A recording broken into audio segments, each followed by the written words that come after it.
Can a decapitated animal continue to live?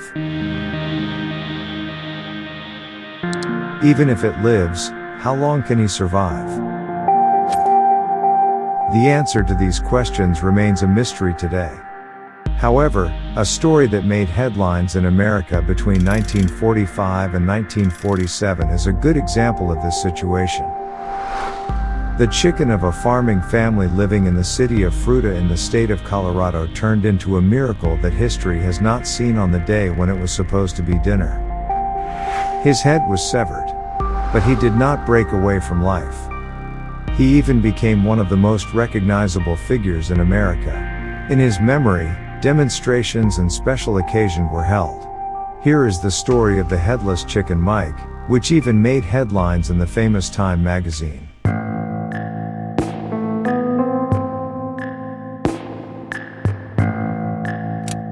Date is September 10, 1945.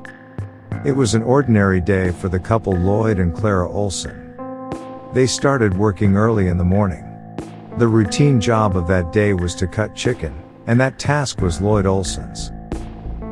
Lloyd was going to cut the chickens, and Clara was going to help her husband by plucking his feathers.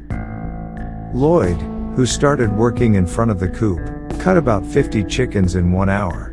He was doing this job really fast. The other chickens, who were wondering when it would be their turn, were watching in horror what had happened. While Lloyd was still slaughtering the chickens, a strange thing happened. One of the decapitated chickens got up and started running frantically around. The Olson couple, who were watching this extraordinary situation in amazement, panicked. This chicken without a head absolutely refused to die. Lloyd tried to get but failed. The chicken went into the coop and did not want to get out. Lloyd, who thought he would die by morning, left him in the hen house and returned home. The Olson couple was very shaken up. That's why they didn't want to have chicken for dinner.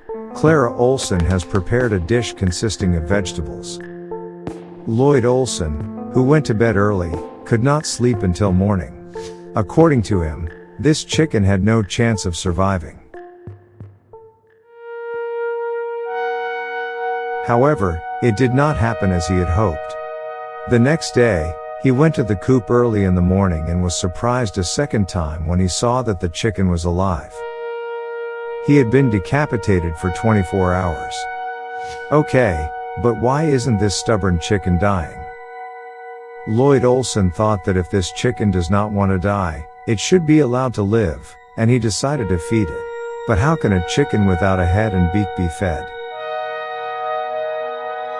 He found a practical formula and started feeding the chicken with syringes. He mixes the grains with water, making them liquid, then he sent it through the chicken's esophagus. After feeding, he was pulling back the grain particles left in his esophagus with a syringe. If this was not done, the chicken could have drowned.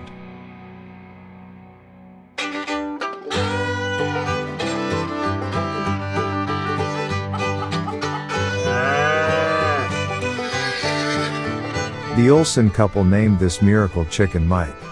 It took them a few days to get used to the presence of a chicken without a head on their farm. They even thought it might be a zombie chicken. This strange event was heard in a short time all over the city. The people who lived in the area were very curious about the chicken that lived without a head. The public believed that he was a demonic creature or a miracle of God. But the only thing that is certain is that a chicken with a decapitated head survived. There was a lot of news about Mike in the newspapers, and his famousness began to cross state borders.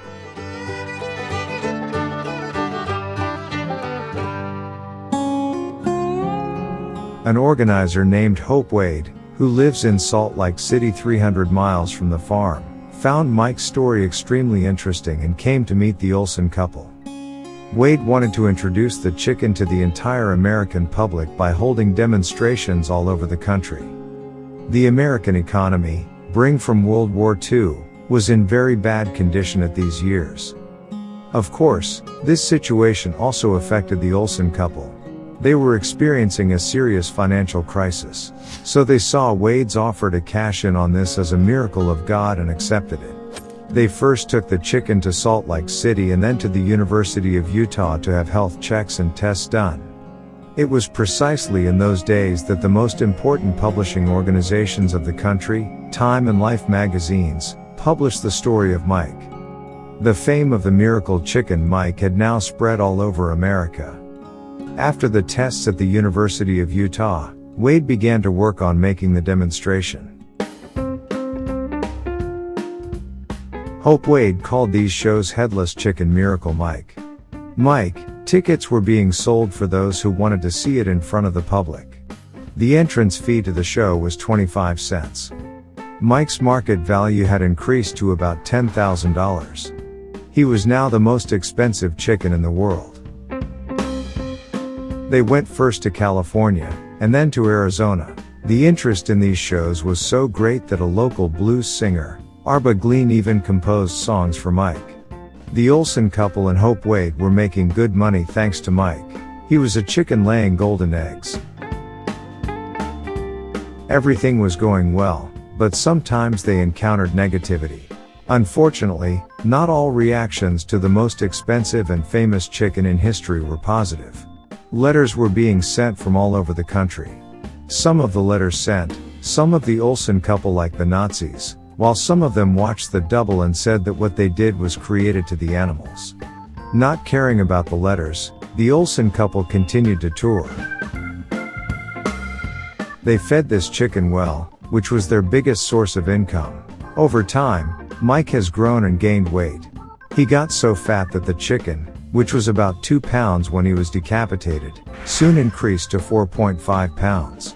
The legend of the miracle chicken Mike has been spreading and the shows have been going on for a few months now. But in the spring of 1947, that is, 18 months after the beheading of Mike, a sad event happened. The show was in Phoenix, Arizona in those days. Lloyd Olsen made a big mistake and, after feeding the chicken, forgot to clean the remaining pieces of food in his esophagus. The couple Olsen, while sleeping in the hotel, suddenly woke up to strange sounds made by a chicken. Mike was choking. At first they did not understand what was happening. Lloyd remembered that he didn't clean the eat pipe after feeding Mike. He started looking for the syringe in panic, but forgotten where the show was made. While the Olsen couple were looking for alternative solutions, poor Mike couldn't take it anymore and lost his life.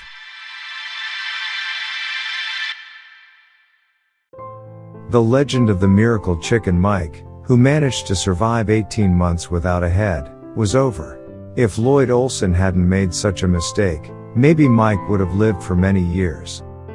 The Olsen couple, who felt great sadness that they had lost their source of income, returned to the farm.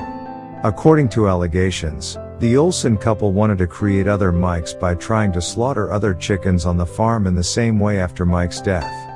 However, they did not succeed. Dr. Tom Smulders from the University of Newcastle conducted research on this event, which the scientific world is difficult to explain even today. According to Dr. Smulders, a chicken's brain is spread all over the head. The back of the head, where Mike's brain mass was found, was not damaged. A piece of the front has been cut off. 80% of his brain is not damaged. The cells in this part of the brain that give the commands to walk, breathe, heart movements and discharge remained alive. In addition, the chicken's head was cut off at such a convenient point that the bleeding immediately stopped, and Mike was saved from dying. Mike died a long time ago. The American people have never forgotten the miracle chicken Mike. After his death, he became a legend. Nowadays, a festival is held in the name of Headless Chicken Mike in the city of Fruita in May every year. They've even planted a hedge in the middle of the city.